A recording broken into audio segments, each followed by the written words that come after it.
이 아침에 주신 하나님 말씀 누가복음 23장 32절부터 봉독해 드리겠습니다. 누가복음 23장 32절부터 봉독해 드리겠습니다. 여러분 가지고 계신 성경책 신약성경 138페이지 참고하시길 바라겠습니다. 누가복음 23장 32절부터의 말씀입니다. 또 다른 두 행악자도 사형을 받게 되어 예수와 함께 끌려가니라. 해골이라는 곳에 이르러 거기서 예수를 십자가에 못 박고 두 행악자도 그렇게 하니 하나는 우편에 하나는 좌편에 있더라. 예수께서 이르시되 아버지 저들을 사하여 주시옵소서. 자기들이 하는 것을 알지 못하니이다 하시더라. 그들이 그의 옷을 나눠 제비 뽑을세. 백성은 서서 구경하는데 관리들은 비웃어 이르되 저가 남을 구원하였으니 만일 하나님이 택하신 자 그리스도이면 자신도 구원할지어다 하고 군인들도 희롱하면서 나와 신포도주를 주며 이르되 내가 만일 유대인의 왕이면 내가 너를 구원하라 하더라. 그의 위에 이는 유대인의 왕이라 쓴 패가 있더라. 달린 행악자 중 하나는 비방하여 이르되 내가 그리스도가 아니냐 너와 우리를 구원하라 하되 하나님 그 사람을 꾸짖어 이르되 내가 동일한 정죄를 받고서도 하나님을 두려워하지 아니하느냐. 우리는 우리가 행한 일에 상당한 보응을 받을 것이니 이에 당연하거니와 이 사람이 행한 것은 옳지 않은 것이 없느니라 하고 이르되 예수여 당신의 나라에 임하실 때에 나를 기억하소서 하니 예수께서 이르시되 내가 진실로 내게 이르노니 오늘 내가 나와 함께 낙원에 있으리라 하시니라. 아멘. 우리가 살면서 가장 두려워하는 것이 무엇일까 이렇게 생각을 해보면 이 고난과 죽음이다 이렇게 말할 수 있겠습니다. 평생 고생만 하다가 죽음의 밥이 된다는 것을 생각하면 가장 비참한 것이라고 우리가 생각하지 않는 것 생각됩니다. 기독교가 이 문제에 답을 줄 수 있다고 하면 이 세상을 살리는 종교요.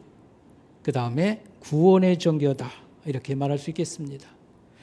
이렇게 답을 요구하는 사람들에게 줄 수 있는 기쁜 소식이 무엇인가? 오늘 우리가 생각해 볼 그런 주제가 되겠습니다. 기독교의 기쁜 소식. 기쁜 소식을 한자로 풀면 복음이라 영어도 같은 의미를 갖고 있어요. 기쁜 소식, 가스펠이라고 하는 뜻이 같은 의미를 갖고 있습니다. 이 복음은 기쁜 소식은 우리 성경책의 핵심입니다. 노린자위고 성경 얘기에 사실은 80%는 차지한다 이렇게 말할 수 있겠습니다. 복음이 뭔데? 갑자기 물어보면 좀 답하기가 그러지요. 들은 것도 같기도 하고 기쁜 소식, 복음이 뭔데? 한 단어로 얘기할 수 있을까? 한 단어로 얘기한다면 그게 뭘까? 라고 하면 예수님 또는 구원, 좀 큰 눈으로 보면 하나님 나라, 이게 복음입니다. 복음을 한 단어로 얘기한다면 예수, 구원, 또 큰 눈으로 말하면 하나님 나라, 이게 복음이라는 말 속에 들어있는 것입니다. 예수님 얘기하면 기쁨이 거기 들어있고 하나님 나라 또는 구원하면 터질 듯한 기쁨이 있는가? 근데 저 머릿속에는 좀 그런 게 있지 않을까 생각하는데 이 가슴 속에는 그런 마음이 있을 수도 있고 없을 수도 있고 여러분 어떻습니까? 그래요. 머릿속에는 그치 하나님, 예수님 은혜가 크도다. 뭐 이렇게 해가지고 기쁨의 요소가 좀 있는 것 같긴 한데 우리 가슴 속에는 날마다 펄펄 끓는 뜨거운 야 기쁘다 이런 게 좀 없다고 하는 거 없을 수도 있겠죠. 있을 수도 있고 이게 참 왜일까 우리가 한번 생각해 볼 필요가 있습니다. 기쁘다 뭐 하는 것은요 적어도 이런 거 아니겠습니까? 신받다. 여러분 얘기 들어봤어요? 신받다가 뭔지 알아요? 산삼을 발견한 거예요. 산삼을 발견한 사람은요 3번 외친다고 그래요. 신받다. 산삼을 발견했대. 보물을 발견했다. 여러분 한 그 산삼도 가지가 여러 가지 아닙니까? 한 650년 된 산삼을 발견했다면 여러분 어떻게 하겠습니까? 신밧달을 3번을 치고요. 캐고 나서도 신밧달을 3번을 쳤을 거 아니겠습니까? 이따가 내가 그 얘기를 좀 하겠습니다. 그런 건 아니더라도 기쁘다 하면 전쟁이 끝났다, 이런 거 아니겠습니까? 여러분, 뉴스에 나오는 이렇게 팔레스타인 전쟁터 얘기 보지 않습니까? 완전히 건물이 다 허물어지고요. 어떻게 살아가는지 이 비참한 거예요. 여러분, 우리나라도 마찬가지였어요. 이 서울 시내요. 나는 가서 보진 않았습니다만 전하는 바에 의하면 굴뚝만 있고 다 허물어진 거예요. 얼마나 비참하겠습니까? 근데 이 전쟁이 끝났다, 뭐 이 정도는 돼야 가슴이 벌렁벌렁하고 기쁨이 폭발하는 것인데, 예수님의 구원, 근데 머릿속으로는 가만히 그런 정도는 넘어서는 것 같은데, 근데 사실은 이 가슴에 우리를 펄펄 끓게 하고 그냥 폭발하는 이 기쁨이 좀 사라지지 않았는가라고 생각되는 것입니다. 여러분, 그 원인을 한번 살펴보는 것이 필요하지 않을까 생각합니다. 진단하는 거. 어쨌든 복음을 어렴풋이 하는데 정확히 알지 못한다, 또는 깊이 알지 못한다 라고 말할 수 있겠고, 또는 확신이 없다, 반은 믿으면서도 반은 의심하는 면이 있다. 그 다음에 또 한 가지는 뭐인가 가려있다, 복음이, 이렇게 말할 수 있지 않은가 생각을 합니다. 복음을 글쎄 예수님 뭐의 구원, 이게 뭐 좀 연결되어 있으면 좋겠잖아요. 그래서 한 줄이나 두 줄로 얘기할 수 있을까라고 할 때, 한 줄이나 두 줄로 얘기하면 이런 것입니다. 사람은 죄로 망했다라고 하는 겁니다. 여기서 죄라고 하는 것은 하나님을 떠나가는 것을 말합니다. 인류가 에덴 동산 얘기 여러분 알지만 하나님 떠나감으로 어쨌든 하나님 문을 막았든지 어쨌든지 모든 불행은 시작되었습니다. 그래서 사람이 죄로 망했는데 그럼 돌아가면 되겠네. 맞습니다. 돌아와서 예수를 믿고 예수를 따르는 자들에게 하나님께서 모든 죄를 용서해 주신다고 그랬습니다. 여러분이 평상시 이거요, 죄 용서 뭐 이걸 우리가 심각하게 안 생각해, 무지무지하게 중요한 겁니다. 죄를 용서받냐 안 받냐, 이게 천국 지옥을 가르는 거예요. 죄를 용서 안 받는다는 것은 이제는 살게 됐다, 산다고 하는 뜻입니다. 구원이라는 말의 핵심이 그런 거예요. 그런데 여기다가 살려주실 때에 선물을 왕창 주셨습니다. 그 선물이 무엇인가 하면 인간이 상상해보지 못한 선물입니다. 하나님과 연합하게 된 겁니다. 이건 한참 교리적으로 이제 푸는 거고요. 하나님이 우리를 끌어안은 거예요. 그냥 같이 살겠다는 거예요. 하나님 집안 사람으로 우리를 만들어 주신 겁니다. 집안 사람으로 우리를 그냥 입양한 거예요. 그래서 영적 자녀라고 말을 합니다. 너무 이게 큰 얘기라 나와서 실감이 안 가요. 근데 하나님은 이런 일을 하시는 분입니다. 하나님과 우리가 하나로 연합된 그런 삶을 사는 존재로 만든 것입니다. 이게 복음이라는 것의 내용인 것입니다. 오늘 성경 말씀을 이 얘기를 보도록 하겠습니다. 예수님이 십자가에서 죽으시는 얘기가 여기 있습니다. 예수님이 죽을 때 양편에 강도들이 함께 처형을 당하는 그런 모습이 있습니다. 이 십자가의 처형은 6시간 동안 계속되었습니다. 그래서 첫 장면과 오늘 마지막 장면을 각각 좀 생각해 보겠습니다. 첫 장면은 예수님이 십자가에서 죽을 때 그 현장은 인간이 용서받을 수 없는 죄를 짓고 있는 현장이었습니다. 의인 예수님을 가장 처참하게 죽이는 것입니다. 여러분, 그 사형을 시킬 때 있지 않습니까? 교수형이 됐든지 목을 치든지 총살을 하든지 5분 이내로 다 끝나는 거예요. 5분도 안 갑니다. 그런데 가장 고통을 많이 주려고 개발한 게 뭐냐면 사람을요 십자가에 매다는 겁니다. 그 매달기 전에 그냥 채찍으로 쳐서요 살점을 다 뜯어가지고요 피투성이 되게 하고요 현장에 가서 못을 박아서 죽을 때까지 하루고 이틀이고 놔두는 거예요. 3일이고 얼마나 처참한 겁니까?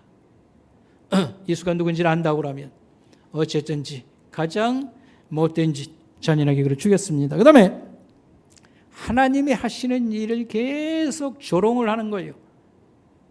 거기 현장에 있었던 관리들이 있었고요. 그 다음에 군인들이 있었고, 그 다음에 이 행악 강도 중에 하나가 계속 공통적으로 한 얘기는 이것입니다. 남을 도와주고 남을 살린다고 너나 좀 살아라. 거기서 내려오든지 니나 좀 살아.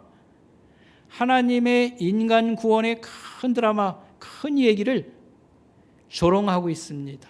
성경은 이런 걸 이렇게 말을 합니다. 이 지상에서는 내세에서 용서받을 수 없는 죄가 있는데 하나님이 하시는 일을 조롱하고 비난하는 것은 사함받을 수 없는 죄다, 이렇게 말을 하고 있습니다. 여기서 예수님의 모습은 이렇습니다. 의연하고 당당했습니다. 예수님이 십자가에서 말씀을 이렇게 하고 하는데 예수님이 말씀하시는데 정말 예수님다운 말씀을 하신다. 우리가 이렇게 생각을 합니다. 7마디 하셨는데 첫 번째 하신 말씀이 저들의 죄를 용서해 주세요 그랬습니다. 근데 이 말씀을 우리가 서로 너무 쉽게 용서한다 어쩌고 그러니까 그런 수준으로 생각하면 안 됩니다. 예수님이 가장 비참한 죽음을 지금 죽어가고 있는 현장에서 인간 육신에 이보다 더 큰 고통은 없을 겁니다. 이보다 마음, 영혼의 고통을 지금 설명을 않습니다만 가지고 계십니다. 그 현장에서 저들의 죄를 용서해 주세요 라고 기도하는 것이나, 거기 죄수 하나가 또 예수님에게 부탁했습니다. 내 인생을 좀 맡아주세요 할 때에 오늘 내가 나와 함께 낙원에 있을 것이다, 천국에 있을 것이다, 천당에 있을 것이다 라고 말했습니다. 계속 조롱하고 있어요. 거기서 나오든지 내려오든지 너 좀 니나 살아라 할 때에 오늘 내가 나와 함께 낙원에 있을 것이다 라고 말한 하나하나는 예수님다우신 그런 말씀입니다. 여기서 또 주목할 게 하나 있습니다. 그 죄수 둘 중에 한 사람, 이 강도가 우리를 주목해봐야 되는데 이 강도가 예수님을 변호했습니다. 예수님을 유일하게 변호했어요. 그런 옆에 있는 강도를 꾸짖었습니다. 조롱하는 이 강도를 꾸짖으면서 너나 나나 강도지만 우리는 자기의 죄를 인정했어요. 이분으로 말할 것 같으면, 내가 소문으로 듣고 이 현장에서 보았는데 이분으로 말할 것 같으면 그가 하신 일 중에 잘못된 것이 하나도 없도다 라고 말하면서 자기 인생을 그에게 부탁했습니다. 당신의 나라에 들어갈 때 나를 좀 기억해 달라고 부탁했습니다. 예수님께서 그에게 약속하셨습니다. 오케이라고 약속을 해 있었습니다. 우리가 여기서 지켜볼 것은 이 마지막 강도는 우리에게 굉장한 교훈을 주고 있습니다. 우리가 구원을 받으려면 참된 신자, 예수를 끝까지 따르는 제자가 되려고 하면 이런 진실한 고백이 하나님 앞에 예수님께 있어야 된다라고 하는 말씀입니다. 자, 그 다음에 마지막 장면을 보겠습니다. 예수님의 십자가에서 고통을 당하실 때에 방금도 얘기했습니다만 세 부류의 사람들이 공통적으로 한 말이 있습니다. 너나 구원을 하라. 네가 사람을 하나님께로 인도하고 구원하는 메시아냐? 구세주냐? 너 먼저 구원하라 라고 이제 조롱을 하지요. 여기에 대해서 예수님은 어떻게 반응을 했을까? 반응을 하셨을까? 반응을 하지 아니했을까? 예수님은 이렇게 반응했다고 보는 것입니다. 입으로는 말씀하지 않았지만 행동으로 말씀하셨다. 뭐라고 행동으로 말씀하셨을까요? 나는 죽음으로 말하겠다. 나는 죽음으로 말하겠다. 아마 예수님이 그렇게 하신 것으로 보여지는 것입니다. 아버지여 저들의 죄를 용서해 주세요 하고 한 3시간 지났을 때에 갑자기 캄캄한 밤이 되었습니다. 3시간 동안 암흑천지가 되었습니다. 이것을 우리는 주목해야 됩니다. 왜 3시간 동안 갑자기 암흑천지가 되었는가? 이것은 두 가지 의미로 우리가 이해하면 좋겠습니다. 첫째는 예수님의 죽음을 의미합니다. 죽음을 얘기합니다. 빛이 꺼졌어요.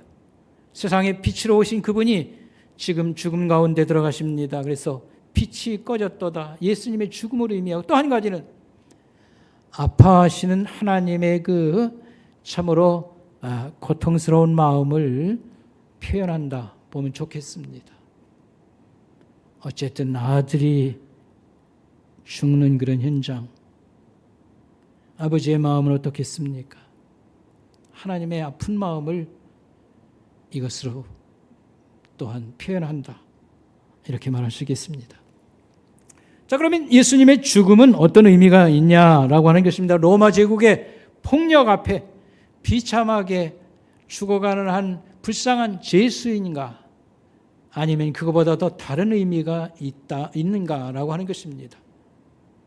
성경 말씀 우리가 늘 읽는데, 성경은 하나님이 처음부터 예수님의 죽음에는 다른 의미가 있다라고 하는 것을 계속 가르쳐 줍니다. 여러분, 우리가 잘 아는 것처럼 하나님 말씀을 가지고 왔던 예언자들, 우리가 선지자라고 부르는 사람들은 와서 당대에 그들의 불신앙과 죄악을 늘 책망하고 하나님께로 돌아오고 그 다음에 잘 믿어야 될 것을 강조합니다. 그러면서 적지 않은 사람들이 앞으로 일어날 일을 예고합니다. 하나님이 그중에 가장 큰 얘기가 뭐냐면, 하나님이 구원하는 구세주가 오신다. 그는 어디서 태어나고 무슨 일을 하실 것이고, 이런 예언을 하고 그의 죽음도 예언하고 있습니다. 그중에 가장 유명한 것이 시편 22편이나 이사야 53장의 말씀입니다.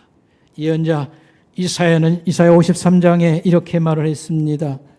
구세주로 오시는 분은 우리의 죄 문제를 위해서 제물로 죽으신다, 이렇게 얘기합니다. 그래서 이사야서 53장 5절 6절을 보면 여러분이 잘 알고 있는 그런 내용입니다. 그가 찔림은 우리의 허물을 인함이요 그가 상함은 우리의 죄악을 인함이라. 그가 징계를 받음으로 우리는 평화를 누리고 그가 채찍에 맞음으로 우리는 나음을 입었도다. 여호와 하나님께서는 우리의 모든 죄악을, 우리 모두의 죄악을 그에게 맡기셨도다. 이게 이제 이사야서 53장에 나오는 말씀입니다.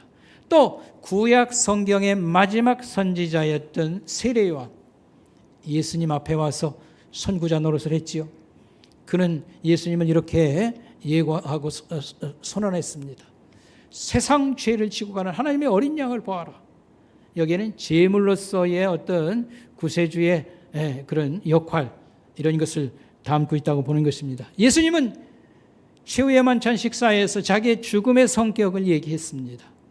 떡을 띄워주면서 이것은 너희를 위한 내 살이라. 포도주잔을 나눠주면서 이것은 너희를 위한 내 피라. 그 속에는 새로운 하나님의 약속이 담겨 있다, 이런 말씀을 해 주셨습니다. 여러분, 신약성경 저 뒤에 가면 히브리서라고 하는 책이 있습니다. 히브리서는 5장부터 10장까지는 길게 구약 시대에, 예수님 오시기 전 시대의 제사 제도와 예수님의 십자가의 죽음을 연결해서 계속 설명을 합니다. 그러면서 요점이 뭐냐 하면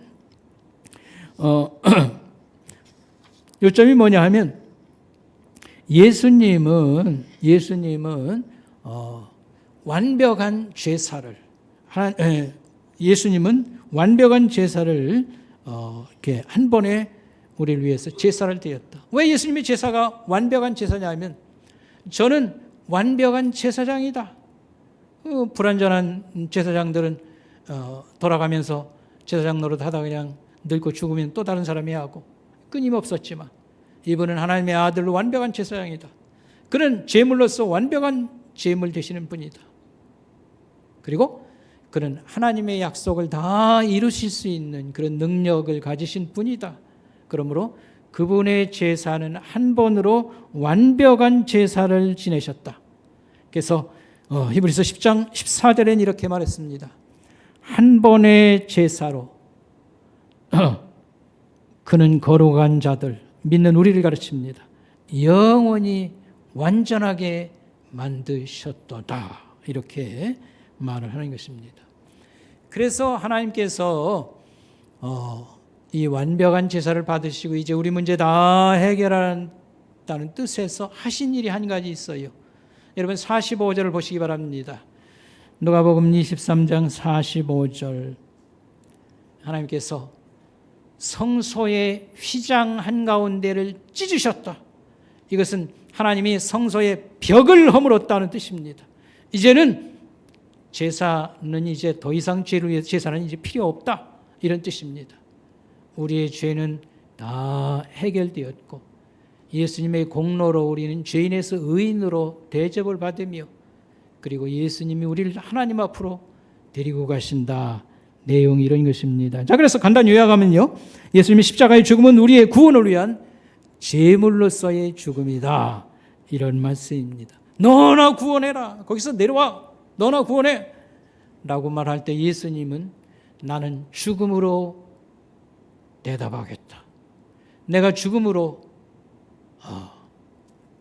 세상의 많은 사람들이 구원을 얻어서 죄인에서 용서받고 예수님 공로로 의인 대접받고 하나님 앞으로 이들이 하늘 백성 되는 것이다.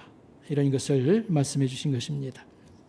자, 너나 구원하라 하는 사람들에 대해서 제가 이제 예수님의 응답을 얘기했다고 하면 반응을 얘기했다면 하나님께서 또 반응을 하십니다.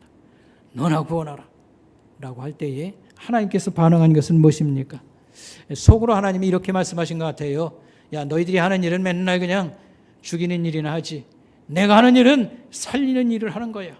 아마 속으로 이렇게 말씀을 하신 것 같아요. 예수님이 만 이틀 죽음 가운데 머무셨는데 셋째 날 새벽에 죽음 가운데서 일으키셨습니다. 부활케 하셨습니다.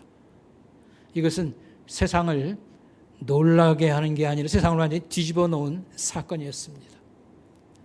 여러분, 이 부활 얘기 나올 때에 제일 많이 놀란 사람이 누군 줄 압니까? 예수님의 제자들이었어요. 예수님의 제자들을 계속 읽어보면 그들의 소원은 이것이었어요. 예수님 제자로 따라다닐 때 소원은 뭐냐면 로마 제국에 빼앗긴 나라를 좀 찾아주세요. 그리고 우리나라 좀 잘 살게 해주세요. 그리고 우리도 좀 높은 자리, 지도청 인사가 좀 됐으면 좋겠습니다. 제자들은 그거였어요. 예수님 십자가의 의미라는 걸 충분히 이해 못했어요. 그런데 예수님이 죽음에서 부활하자 눈이 뭐랄까 뒤집어졌다고 표현할까요? 자기들이 몰랐던 것을 보았습니다. 예수님이 이렇게 큰 분인가? 이렇게 큰 분인가? 그리고 이 부활을 통해서 그들은 머리 위에 뚜껑이 열리고 하나님 나라와 영광을 경험했다, 이렇게 말할 수 있겠습니다. 그래서 그들은 모두 예수님의 죽음과 부활의 의미를 전파하다가 죽는 것을 기뻐하였습니다. 모두가 다 올 순교자들이 되었습니다. 여기서 부활을 통하여서 하나님이 주시는 메시지가 뭡니까? 말씀이 무엇입니까? 두 가지입니다.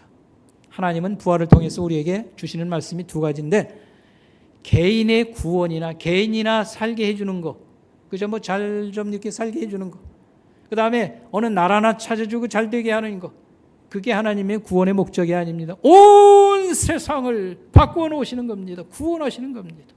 이게 하나님의 계획이라는 걸 말씀해 있고요. 또 이 부활은 어떤 의미가 있냐면 이 세상 연장시키는 게 아닙니다. 뭐 좀 어디 허물어진 데 뭐 고치고 수리해서요. 사람들 뭐 바로 살게 하고 좋은 사회 이루고 뭐 이렇게 세상 끌고 가는 게 아닙니다. 세상을 새롭게 합니다. 뒤집어 놓으시는 겁니다. 근데 그 핵심은 뭐냐면 하나님이 이 죄 많은 자를 용서할 뿐만 아니라 인간이 상상할 수 없는 선물을 주셨어요. 그 선물이 뭐냐? 사람을 끌어안는 것이지요. 네. 하나님과 우리가 연합되게 만드셨다. 아까 얘기했잖아요. 연합된다.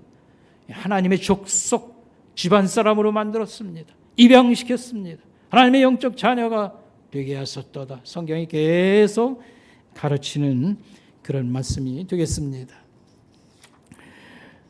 여러분,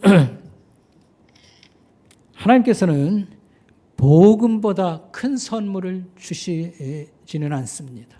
이 복음보다 더 큰 선물을 주시지 않습니다.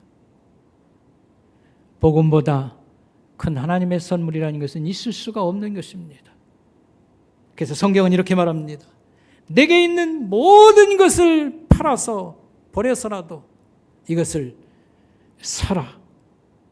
자기 것으로 만들라. 이렇게 말을 하고 있습니다. 여러분 아까 신받다는 얘기 했지 않습니까? 아마 이 산삼을 캐는 사람을 신만이라고 하는 것인데, 신만이라고 하는데 아마 이 사람들 얘기, 삼 캔 것 중에 아마 가장 큰 것이 650년 산삼 캔 게 아닌가 생각합니다. A라고 하는 신만이 된 사람이요, 중앙일보에다가 인터뷰를 해서 실은 기사인데, 자기가 15년 차 신만이 생활하다가 산삼을 캤는데요, 얼마 된 산삼이 650년 된 산삼을 캔 거예요. 근데 그 산삼을 캤다는 소식을 듣고 이걸 사겠다고 찾아온 사람이 있었어요. 검은색 승용차가 왔는데 세 사람이 내리더니만 와서 그걸 사겠다고 얘기했습니다. 그게 바로 누구냐면 현대그룹의 명예회장인 정주영 회장님이셨습니다. 근데 산삼의 그린 1m 30cm 정도 됐다고 그래요. 그리고 한 사람을 대동해 왔습니다. 감정사를 데려와서, 그러니까 650년이 맞다, 이렇게 된 겁니다. 그러자 큰 우리 군인들 큰 보따리를 갖다가 더블백이라고 합니다. 사람 키처럼 이렇게 큰 거예요. 거기다 두 개에다 돈을 담아가지고 왔어요.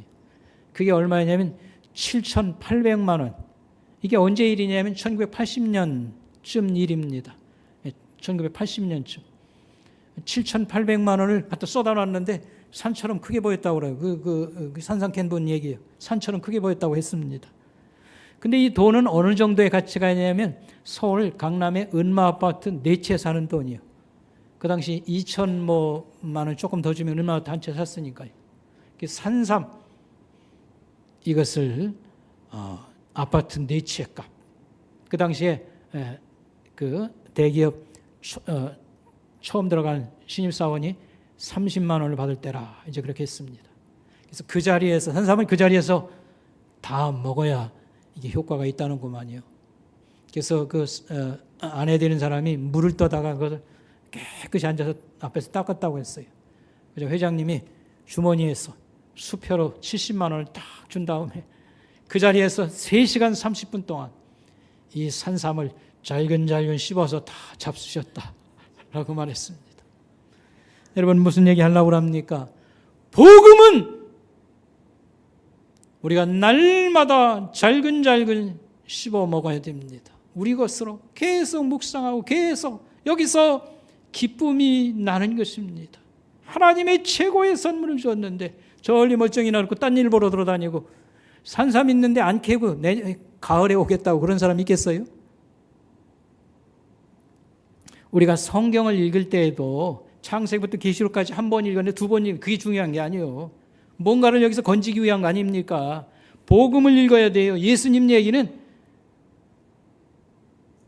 여러분 뭐 성경 기표회도 있지 않습니까? 그건 그대로 하고 4월달 또 가을 뭐 언제쯤 계속 다른데 한 번 읽으면 여기는 서너 번씩 읽어야 되는 것입니다. 복음을 읽거나 설교하거나 연구하거나, 설교도 60-70%가 복음 얘기가 핵심이야. 그렇다고 해서 예수님 죽고 뭐 부활하고 그 얘기 번번이 맨날 하라는 뜻이 아니고, 복음을 아까 얘기했잖아요. 큰 눈으로 보면 하나님 나라를 얘기해야 한다. 계속 핵심을. 여러분 십자가는요, 우리가 복음을 맨날 보는 거예요. 복음을 보는 거. 성찬식은요, 복음을 진짜로 먹는 거예요. 거기에는 의미가 담겨있죠. 복음을 먹는 거예요. 그래서 그것을 신성하고 중요하게 생각하는 것입니다. 우리가 기도를 하든지 뭘 하든지 복음이 중심이 되어야 됩니다. 하나님이 우리를 이렇게 사랑하는데 이런 선물을 주셨대. 이게 중심이 되어야 기도할 때 희망이 있는 거고 기쁨이 있는 거예요. 삶에 이 복음이 흘러가야 됩니다. 관통해야 됩니다. 그래야 눈물도 씻어지고 아들이 죽어도 수습하고 다시 일을 할 수 있는 이런 힘이 여기서 나는 것입니다. 복음을 날마다 우리는 보고 먹고 그 다음에 묵상하고 잘근잘근 씹어 먹어야 된다. 그 다음에 두 번째, 우리는 매일 복음에서 힘을 얻어야 합니다. 매일 복음에서 힘을 얻어야 됩니다. 그때 문제가 있어요. 우리가 이렇게 예수 믿으면서 뭐 안 믿는 건 아닌데 이 기쁨 없는 신앙생활을 자주자주 한다는 사실입니다. 기쁨 없는 신앙생활은 자주자주 한다는 사실입니다. 그런데 놀라운 것은 성경이 그 원인도 가르쳐줘요. 로마서 8장을 읽어보면 로마서 8장 18절인데 그냥 듣기만 하세요. 로마서 8장 18절에 이렇게 가르쳐줍니다. 오늘의 현실의 이 고통이, 이 괴로워하는 거, 이 삶의 고통이 우리의 기쁨을 뺏어간다 라고 말을 해주는 겁니다. 현재의 고난은 영원한 영광과 비교할 수 없는 것인데, 현재의 이 아픔과 이 고난의 삶, 이 고난이라고 할 때 여러분 우리를 아프게 하는 것들입니다. 또 하는 일이 잘 안 됩니다. 그렇게 애를 쓰고 그냥 살아보려고 하는데 그 다음에 몇 번이나 실패하고 넘어집니다. 병이 들었습니다. 인간관계에 이런 응어리들이 있습니다. 배신과 슬픔이 있습니다. 그래서 기쁨을 다 우리에게서 빼내는 이거. 그런데 로마서 8장은 답까지 가르쳐줘요. 아까 18절이 우리의 고난이 문제다 이런 걸 집어줬다고 그러면 28절에는 이렇게 말합니다. 여러분 잘 아는 성경 구절입니다. 하나님께서는 모든 일을 하나님을 사랑하는 사람들, 즉 하나님의 목적을 위해 부른 사람들의 선을 위해서 일하신다. 제가 쉬운 성경으로 읽었어요. 쉬운 성경으로. 하나님께서는 모든 일을 하나님 사랑하는 사람들, 우리들 아니겠어요? 예수 믿는 사람들. 하나님 사랑하는 사람들의 선을 위하여 일하신다. 여기서 선은 사실은 구원을 얘기한다 보면 좋겠습니다. 그래서 이 고난의 문제, 오늘 설교의 주제가 이것은 아닙니다만 다른 성경에 살을 붙여서 이 고난이, 이 고생하며 사는 게 우리 기쁨을, 이 복음의 기쁨을 빼앗아 가는 거니까 그걸 조금 다른 성경을 참고해서 말씀드리면, 성경은 이 고난, 고생하며 사는 것에 대해서 이렇게 말합니다. 어떤 사람에게는 예수 믿도록 이 고생이, 고난이 이끌어주고, 그 다음에 예수 믿는 사람에게는 하나님 백성으로 자라가도록 한다. 또 이걸 이렇게 표현해요. 우리를 거룩하게 만들어 간다. 죄와 악을 손떼게 하고 하나님을 중심으로 살지 않던 사람들이 하나님 중심으로 이제는 돌아서도록, 믿는 사람들에게 거룩하도록 이 고난이 이런 역할도 한다라고 말합니다. 그리고 선한 목적, 의를 위하여 고생을 자처하는 사람은 반드시 좋은 결과를 갖는다. 공부를 좀 잘해보려고 결심을 했어요. 그 쉽게 되는 게 아닙니다. 피땀, 운동선수 되보려고 좋은 결심했습니다. 피땀을 흘리면 결과가 반드시 있어요. 여러분 장사를 위해서 피땀을 흘리면 결과가 있는 겁니다. 자식을 그렇게 어렵게 키우면 결과가 반드시 있는 것이죠. 그래서 선과 의를 위한 고난은 좋은 대가가 있다, 이렇게 말씀해 주고 있습니다. 그러므로 우리 삶에 힘든 것 때문에 그냥 주저앉고요, 인생 살고 싶지 않다, 자식을 쳐다봐도 희망이 없는 것 같고, 우리나라 어디 구석을 봐도 희망이 없는 것 같다, 여러분 이렇게 해서는 안 됩니다. 복음이 답입니다. 마지막으로 이런 권면을 드리고 싶습니다. 여러분이 길을 걸을 때나 산책을 할 때에, 특별히 운동장을 돌든지 공원을 돌든지 둘레길을 돌을 때에 이것을 묵상하시길 바랍니다. 이 복음에 대한 묵상인데, 첫 번째는 하나님의 새 창조. 하나님은 결국은 새 세상을 우리에게 선물하고 우리까지 새롭게 해 주십니다. 이제 봄이 오는데 새 창조를 묵상하시기 바랍니다. 우리가 이 세상도 참 괜찮고 좋은 게 너무 널려 있는데, 그러지만 문제가 많이 있어요. 죄와 망가진 세상이 되었습니다. 더럽혀진 세상이 되었습니다. 그래서 하나님께서는 이 세상을 새롭게 만들어 주십니다. 예를 들면 여러분 봄에 산책하다 꽃이 이렇게 너무 아름다워요. 그러지만 여러분 꽃이라고 하는 게 어떻습니까? 금방 병들기도 하고, 피가 안 와서 너무 추워서 말라 죽고, 이런 자연계에도 이런 비참함이 있어요. 하나님 이것을 완전히 돌려놓으신다. 내 인생 쳐다보니 고생만 하다가 인생이 이렇게 이제 또 떨어지는 꽃처럼 시드는구나, 이렇게 생각하지만요, 하나님이 우리를 완전히 새롭게 하신다는 걸 묵상할 때 너무너무 기쁨이 있는 것입니다. 그 다음에 또 언약이라고 하는 거, 하나님의 약속은 모두 이루어진다, 이걸 생각할 때 얼마나 기쁜지 모릅니다. 그 다음에 구원이라고 하는 것은 이 세상 삶의 연장이 아닙니다. 여러분 결혼해서 자식 낳고 먹여 살리고 너무 힘들었는데 여러분 하나님 앞에 가면 이거 없어요. 뭐 누구 박서방 또 뭐 김서방 찾아가지고 애들 찾아가지고 거기서 어디 가까이서 우리 같이 한번 살아볼까? 천국은 그런 데가 아닙니다. 결혼 제도가 없어요. 성적 욕망도 많이 아마 어떤 방법인지 모르지만 개선되고 뭐 그럴 겁니다. 완전히 달라지는 거지요. 이 세상 연장이 아닙니다. 이 세상 지금 우리가 어떻게 살아가야 되느냐면 좀 기쁨을 가지고 좀 희망을 가지고 고생이 좀 덜 고생스러우려면 하나님과 연합하여 늘 이렇게 살아가는 겁니다. 하나님께 물어보고 그 다음에 하나님 성경에 없는데 이런 어려운 상황을 맞았어요. 예수님 같으면 어떻게 하시겠습니까?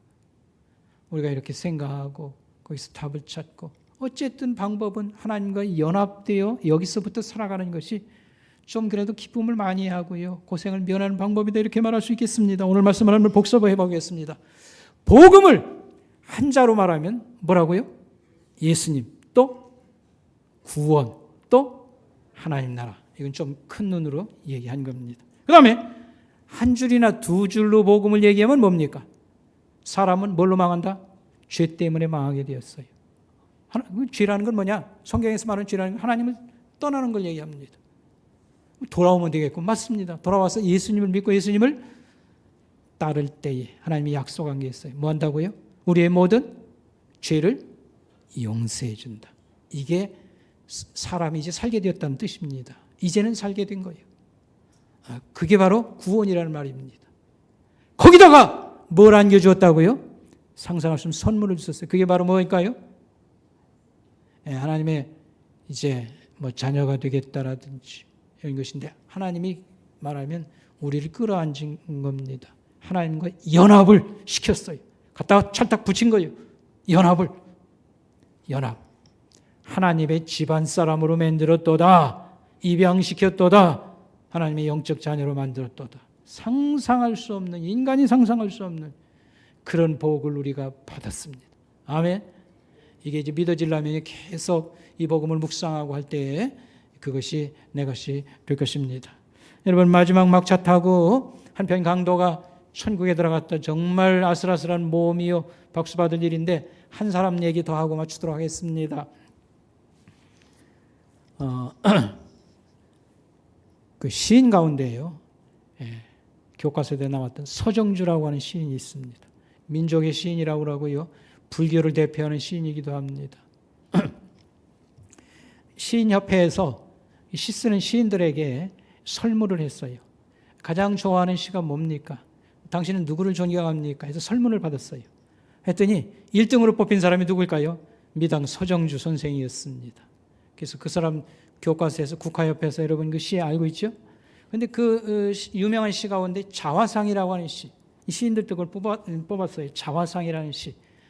그 뭐 김소월의 무슨 진달래같이 뭐 이렇게 서정적인 게 아닙니다. 그냥 자기 고백 같은 시입니다. 거기 보면 아버지 어머니 얘기 나오고요, 자기 얘기 나옵니다.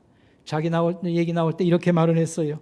23해 동안 나를 키운 것은 파라리 바람이었다. 23살 먹을 때까지 나를 키워준 건 80%가 바람이었다 라고 말하고, 세상은 가도 부끄럽기만 하더라 이렇게 써놓고요, 맨 마지막은 이렇게 써놨어요.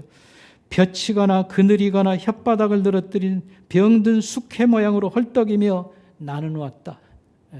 인생을 이렇게 살았는데 내 출신도 별 볼 일 없고 나는 별 볼 없는 시대, 그 일본 제국주의, 일본 사람들과 그 다음에 전쟁을 겪었잖아요. 별 볼 없는 시대를 살고 그저 인생이라는 게 고난과 슬픔과 허무함 뿐 아니냐. 그래서 불교의 어떤 그런 허망됨, 죄와 또 이 부끄러움, 이런 것에 대한 참회, 뭐 이런 시입니다. 그러나 이게 진솔하고 우리네 살아오는 그 서민의 삶하고 이렇게 공감이 있어서 사랑받는 시라고 생각합니다. 뭘 얘기를 하려고 그러냐면, 이 불교를 대표하는 이 시인이 마지막에 예수 믿고 천당 간 거예요.